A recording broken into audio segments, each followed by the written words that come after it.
ઉપસ્થિત હતા, શુદ્ધ ઉપાસનાના પ્રવર્તક હતા. આપણા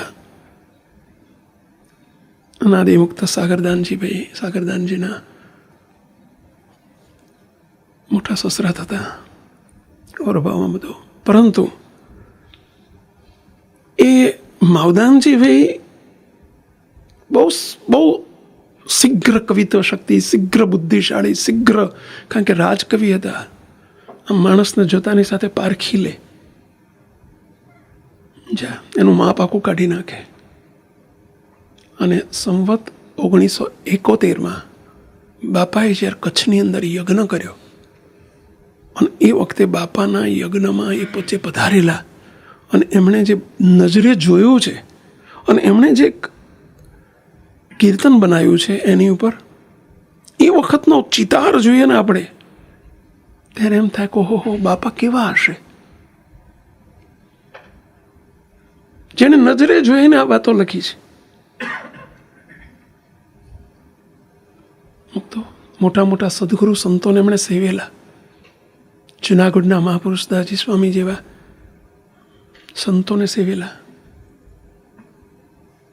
અને એમણે મોટા મોટા સંતોની રીત જોયેલી. વચન સિદ્ધિ પુરુષોને સેવેલા. અને એવા 500 પરમહંસો, 1000 સાધુ. અને એ જમાનામાં મુક્તો, એ જમાનામાં અત્યારે તો આટલું બધું ટ્રાન્સપોર્ટેશન છે. અત્યારે 50,000 લાખ માણસ ભેગું કરવું હોય ને તો શક્ય છે, અઘરું નથી. પણ એ જમાનામાં કચ્છમાં જવું એટલે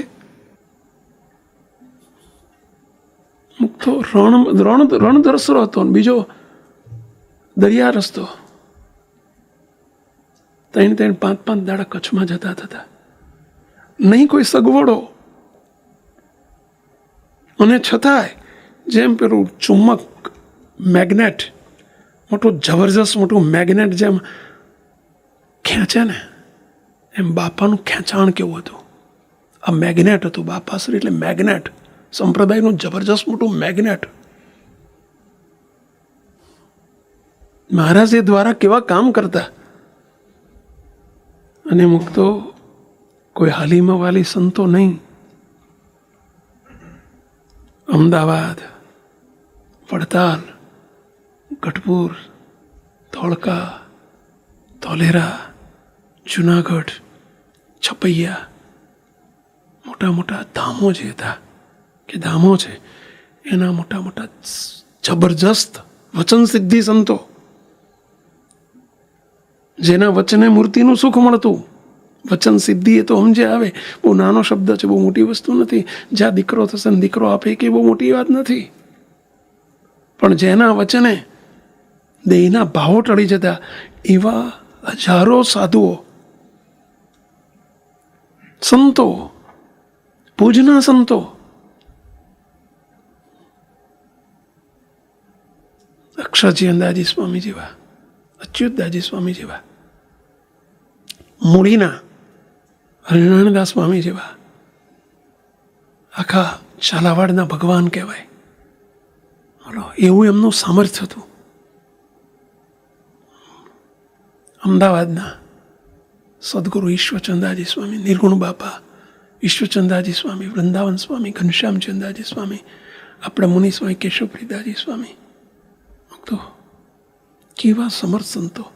અરે નંદ સંતો, લોકનાથાનંદ સ્વામી, રઘુનાથાનંદ સ્વામી, મોટા મોટા નંદ સંતો એ વખતે કેટલાક બિરાજતા. બાપાશ્રી પાસે જેમ ચમક ખેંચે ને ખેંચાય ને, એમ બાપાના ખોળામાં આવતા. અને મુક્તો બળદિયાના સીમમાં આવે ને અને દંડવત કરવા માંડે બાપાનો. બોલો, બાપા તો 2 કિલોમીટર દૂર હોય. શું પ્રતાપ જોયો હશે બાપામાં, શું જોયું હશે બાપામાં, શું સામર્થ્ય એમણે નિહાળ્યું હશે બાપામાં. રંગે ચંગે ચાલો ઉજવીએ બાપા શ્રી મહોત્સવને. હોશે હે તે માણીએ ગુરુદેવના આ સંકલ્પને 25 વર્ષે ફરી આવ્યો છે ત્યારે રખે રહી ના જઈએ